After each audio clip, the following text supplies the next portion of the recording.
Hello, I'm David with Arizona MMC. Today I'm at the Scottsdale Air Park, which is the second busiest single runway airport in the country. It has over 450 aircraft here that come in and out of the airport around 200,000 times a year. The airport itself contributes about $180 million to the Scottsdale economy.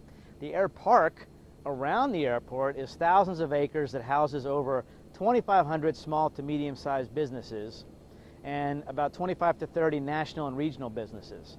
So it's a hub of commerce here in Scottsdale, and the contributions from all of that is about $3 billion a year into the economy. The topic for today is medical marijuana and terpenes, T-E-R-P-E-N-E-S. I had never heard of a terpene until a couple of weeks ago, until I started reading about some new research into marijuana, discussing terpenes and the effects that they have on marijuana. Well, when people think about marijuana and which effects that they have psychoactively, there are two basic types. There's indica and sativa.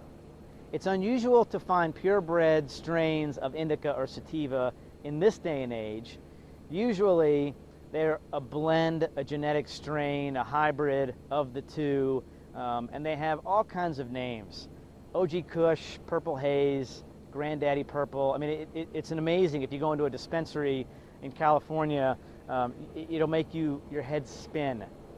But what terpenes are they are odor molecules in plants that contribute to obviously the odor, but also the characteristics of the plant itself.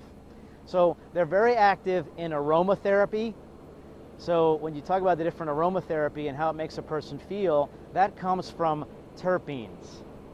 So more research is showing that terpenes in marijuana contribute to how the medical marijuana will make a person feel. So for instance, one terpene is called beta-caryophyllene, and that's one of the odor molecules, and it will have a particular smell to it. There are terpenes that smell like lilac or orange blossom. There are some that smell like skunk. You know, they're not all great.